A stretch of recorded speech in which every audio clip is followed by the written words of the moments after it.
నమస్తే, welcome to E6 TV. నేను మీ Sampath Kumar. SIT విచారణతో YCP నేతలకు తడిసిపోతుందని, అందుకే పుంకాలు అబద్ధాలు రాస్తూ ప్రజలను మభ్యపెట్టేందుకు ప్రయత్నిస్తున్నారని, దుబాయ్లో సిట్ కూర్చుంటే ఇక్కడ అందరూ స్టాండేనని టీడీపీ పొలిట్ బ్యూరో సభ్యులు వర్లరామయ్య అన్నారు. నేడు టీడీపీ కేంద్ర కార్యాలయంలో నిర్వహించిన విలేకరుల సమావేశంలో ఆయన మాట్లాడారు. సిట్ దుబాయ్కి వెళ్లి విచారణ మొదలు పెడితే మాకొద్దు ఈ రాజకీయమని దోపిడీదారులు పారిపోతారు. పనికి మాలిన పత్రికలో రాయడానికి కూడా ఇక ఏమీ ఉండదు. అవినీతికి పాల్పడిన ఏ స్థాయి వ్యక్తిని కూడా చట్టం క్షమించదు. మద్యం కుంభకోణంలో సిట్ లోతుగా దర్యాప్తు చేసి దోషులందరినీ శిక్షించాలి. ధనుంజయ రెడ్డికి సంబంధించిన ఓ మహిళ దుబాయ్ నుండి తరలించిన బంగారంపై దర్యాప్తు చేయాలి. జగన్ పాలనలో మన రాష్ట్రంలో భారీ లిక్కర్ స్కామ్ జరిగింది. నాసిరకం మద్యం అమ్మకాలతో వేలాది మంది ప్రజల ప్రాణాలు పోయాయి. లక్షలాది ప్రజలు అనారోగ్యానికి గురయ్యారు. లివర్ సమస్యలతో బాధపడుతున్నారు. అందుకే లిక్కర్ స్కామ్పై కూటమి ప్రభుత్వం సిట్ వేసింది. లిక్కర్ కేసుతో వైకాపాలోని పెద్ద పెద్ద తలాలు భుజాలు తడుముకుంటున్నాయి. బంగారు పళ్ళెం, బంగారు గ్లాసు, బంగారు కంచం, బంగారు మంచం, ఆఖరికి బంగారు కమోడ్ ఉపయోగించే వ్యక్తి కూడా చట్టానికి తలొగ్గి జైల్లో చిప్పకూడు తినక తప్పలేదు. అర్థమైందా రాజా రోజా అంటూ ఎద్దేవా చేశారు. లిక్కర్లో 3,200 కోట్ల రూపాయల అవినీతి కేసుపై కూటమి ప్రభుత్వం సిట్ వేసి దర్యాప్తు చేస్తుంటే వైకాపాలోని పెద్ద తలలు కంగారు పడుతున్నాయి, భయపడుతున్నాయి. వాళ్ళ భయానికి కారణం ఏమిటి? అవినీతి చేయకపోతే, అవినీతి సొమ్ము భుజించకపోతే, అవినీతి సొమ్ము కొట్టేయకపోతే భయం ఎందుకు? కసిరెడ్డి నిర్దోషి అని జగన్ రెడ్డి వాయిస్ అంటుంది.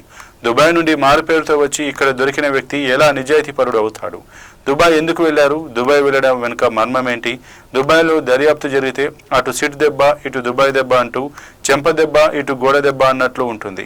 దోపిడీదారులకు అందుకే తన పేపర్ను అడ్డుపెట్టుకుని ప్రజలను తప్పుదారి పట్టిస్తున్నాడు. నిర్దోషులను అరెస్ట్ చేస్తే కోర్టుకు వెళ్లి నిరూపించుకోవాలి.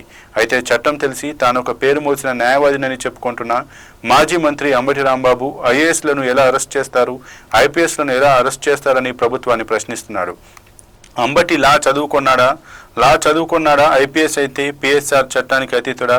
ప్రజాసొమ్ములు దిగమింగడమే కాక నీతులు మాట్లాడడం సిగ్గుమాలిన చర్య. తాను మేధావినని, సర్వశాస్త్రాలు తనకు తెలుసునని, గోడ మీద పిల్లిలా ఉంటూ తన దివంగత నాయకుడి కొడుక్కి ఏదో రకంగా సాయం చేయాలని, మళ్లీ అధికారంలోకి తీసుకురావాలని తపన పడుతున్నాడని రాజమండ్రికి చెందిన ఓ పెద్ద మనిషి ఐపీఎస్లు కోట్లు కొట్టేస్తే వదిలేయాలా? లా చదివి చట్టం తెలిసి ప్రజలను తప్పుదారి పట్టిస్తారా?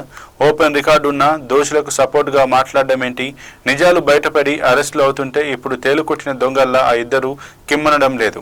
పత్రిక చేతిలో ఉందని, ఛానల్ తనకు ఉందని, పుంకాలు తాము నిర్దోషులమని చెప్పుకుంటే ప్రజలు నమ్మరు. మొట్టమొదటి అరెస్ట్ నుండి కేసుల వివరాలు, రిమాండ్ రిపోర్టు విషయాలు క్షుణ్ణంగా బయటకు వచ్చిన నేపథ్యంలో మీరు మీ పత్రికల్లో, ఛానల్లో ఎంత గగ్గోలు పెట్టినా వాస్తవం సిట్ దర్యాప్తులో తేలిందని, వేలాది కోట్ల రూపాయల అవినీతి జరిగిందని రాష్ట్ర ప్రజలంతా నమ్ముతున్నారు.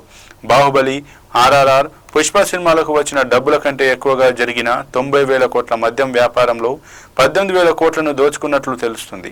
ఇది బయటకు రావాలి. ఎవరెవరు ఎంతెంత దోచుకున్నారో అంతా బయటకు తీయాలి. 100 కోట్ల రూపాయల అవినీతికే ఢిల్లీ లిక్కర్ స్కామ్లో ముఖ్యమంత్రి, ఇతర ముఖ్య నాయకులు అక్కడ అరెస్ట్ అయి జైలుకెళ్లారు. మీరు 3,200 కోట్లు కొట్టేసి నిర్దోషులమని గగ్గోలు పెట్టడంలో అర్థముందా? తప్పు చేయకపోతే కోర్టులో తేల్చుకోండి, అంతేగాని పుంకాల అబద్ధాలను మీ అవినీతి పత్రిక అయిన సాక్షి పత్రికలో రాసి ఎందుకు ప్రజలను తప్పుదారి పట్టిస్తారు? అన్ని ఆర్థిక లావాదేవీలు ఆన్లైన్ జరగాలని ప్రధాని మంత్రి కేంద్ర ప్రభుత్వం ఆదేశిస్తే మధ్యలో మాత్రం నగదు వ్యవహారం నడపడంలో ఉన్న ఆంతర్యం ఏంటి? ఈ ఒక్కదానికి సమాధానం చెప్పే ధైర్యం మీకు ఉందా? కసిరెడ్డిని గట్టిగా విచారిస్తే సినిమాలో మాఫియా తరలించినట్లు మద్యం తరలించింది బయటకు వస్తుంది. పోలీసులను కూడా వశపరుచుకొని చెక్ పోస్టుల నుండి మద్యాన్ని దాటించారు. గత 5 సంవత్సరాలు ప్రజా పరిపాలన జరగలేదు. ఒక డాన్ మాఫియా పరిపాలన జరిగింది. ఈ మద్యం స్కామ్ ఇంటర్నేషనల్ స్కామ్. సిట్ విదేశాల్లో కూడా దర్యాప్తు చేయాల్సిన అవసరం ఉంది. నాడు ప్రతి చోట అవినీతే, నేడు చంద్రబాబు పాలనలో పారదర్శక పాలన నడుస్తోంది అంటూ ఘాటుగా హెచ్చరించారు. మరిన్ని అప్డేట్స్ కోసం చూస్తూనే ఉండండి E6 టీవీ. జర్నలిజం.